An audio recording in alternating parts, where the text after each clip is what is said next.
Morning everyone. We have some catching up to do. We're going to pack down the tent and then we'll catch you up. So currently we are in a place called Rye in the Mornington Peninsula.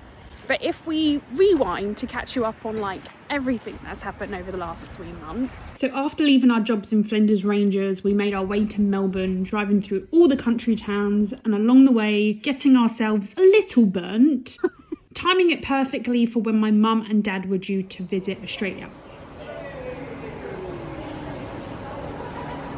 We took them on a 2-week road trip travelling from Melbourne, along the Great Ocean Road and to Adelaide. Look at that big mama.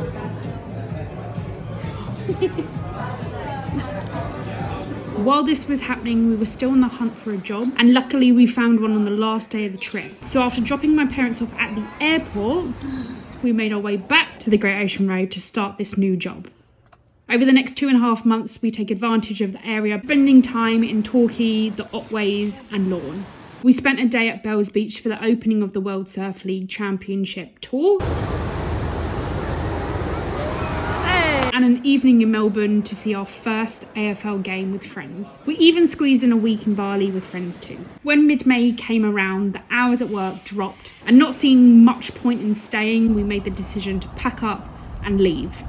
And that then brings us to yesterday. So after a very quick decision of leaving our job, we then decided that we would grab a few things from like Geelong, and then we were like, okay, what do we want to do? I knew I wanted to go to Mornington Peninsula, but I didn't know how to get there. You can go over through Melbourne or you can get a ferry. We opted for the ferry, which goes from Queen's Cliff to Sorrento, taking around 45 minutes. For a one-way ticket, it came to $111, $16 cheaper than online. It may or may not have been cheaper than going through Melbourne, but it definitely was a lot less stressful.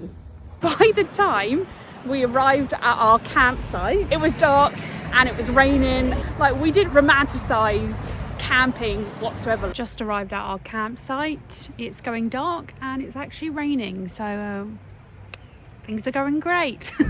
So just for a little bit of context, or at least geographical context, Mornington Peninsula is about an hour from Melbourne CBD, so it's super close.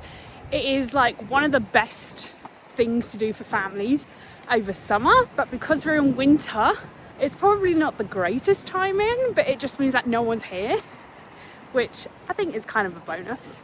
We've just seen that the pier is really good for snorkeling, so you can just like go underneath the pier and whatnot. See loads of rays and seals and stuff and dolphins, but it's way too cold to do that now.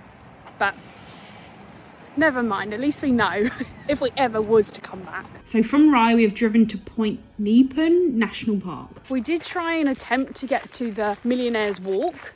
I'd seen loads on Instagram about like, do this, like it's cool, and I don't know even why we tried and bothered. They were like, look for this door. So looking for the door, but you drive down and it's like a no through road and it's loads of private houses and stuff like that. Nowhere to park. Suck it off. No need. We have walked up maybe 10 minutes, if that, to an observatory point, like a lookout. And then even though we're not in the best weather for the Mornington Peninsula, it is one of the seasons or the best time to see whales. I highly doubt we're going to see any whales today. I really highly doubt it. But it's a possibility.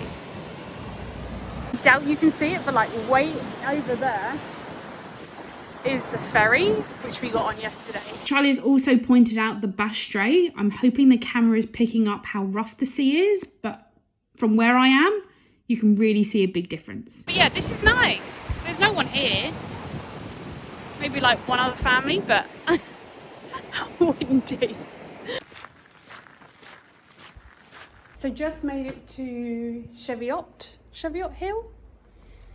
Up until this point, there's not much been going on. It was a lot of like a sandy, dirty track, and then you get to a road.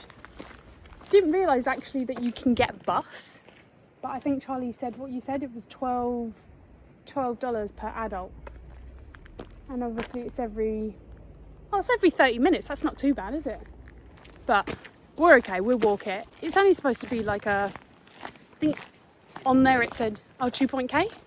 2 more Ks. Oh, 2 more Ks. To get to the top though. No, that's 4. Anyway, we'll carry on walking. Hopefully soon enough we will get to like see all the beach views. Got confused, but I'm getting there. That was the bus stop. So it's just telling you about what you could do if you walked there.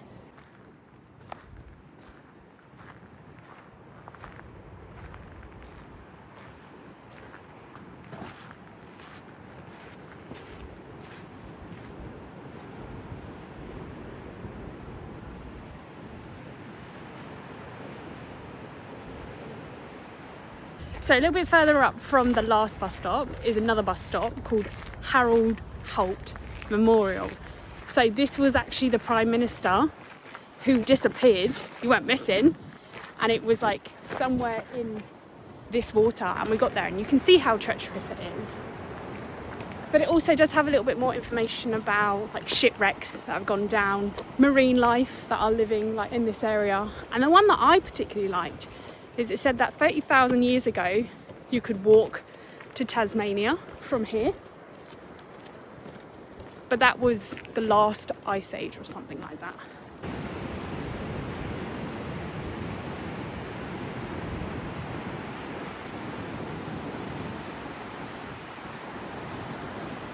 Made it to the next spot, which is Fort Pierce, where they took advantage of like using it as like a fort, basically. Charlie was explaining to me that that's, if I can get my finger there, that's where the gun would have been. And there would have been a roof. I did ask. I'm sure other people might know that already, but... so this would have been the second gun. So Charlie's trying to explain to me what's happening. But there is signs that just explain what it should look like. And then from here, you've got this view. But in a second, we'll be walking all the way up there.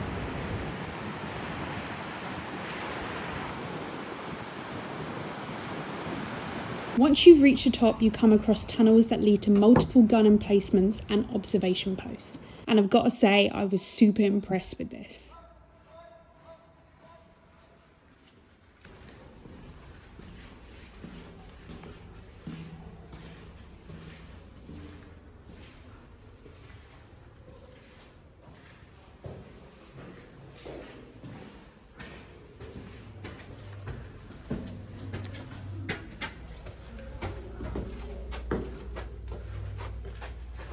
Just an answer. Can't say much. From the many tunnel exits, we came to one of the many lookouts. From the looks of all trails, you used to be able to walk all the way down, but that no longer seems the case. You can see like a change or like a intersection. Would you say intersection? What would you call it? Where the sea meets the harbour. Where the sea meets the harbour, you can see the change in the water.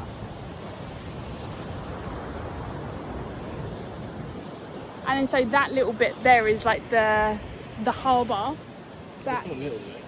That harbour's No. massive. Yeah, but that's the harbour that you come out of when you go onto the Spirit Tasmania. So the Spirit Tasmania would come out here. Charlie came with the goods. He was like, do you want a yogurt? So we're just going to have a little sit down, enjoy our yogurt while watching this. Okay, so we made it to the top.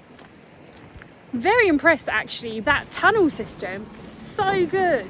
They had vocals to like put you in the mindset of being in the tunnels. Well done. Again, look at this. Look at that. This looks like something that you would see in Tassie. It reminds us of, is it called the Neck? All Trails said it would be like an hour there and back, but it's been like an hour and a half just to get here. Well, yeah, we've done loads of stops, but I'm happy we've done this walk. Very happy. Made it back to the car and it took maybe less than an hour. We ended up just walking on the road to get there. It was a lot quicker than going around the way that we did. But we're gonna head into town now to find better signal because we need to find camp for this evening. Okay, so once we found reception, we decided that we would drive to Mornington. Around the Sorrento area, so like where we were, all the campgrounds, they're all closed over winter, which is not ideal. This one is $50 a night, which we thought was pretty expensive considering it is literally just a tent. So we're paying $50 so far. Okay, camp kitchen, okay. No Wi-Fi, but let's check out the ladies to see if they're any good.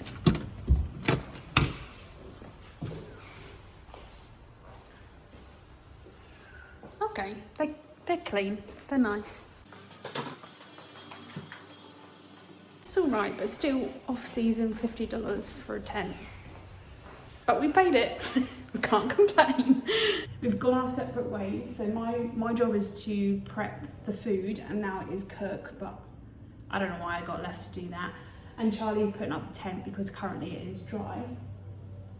But I also can't do that job because I'm useless at that. So from here, we're gonna cook dinner, we're gonna just chill, and we probably will see you tomorrow morning. In next week's video, we continue to explore Mornington Peninsula, and hopefully we will see you there.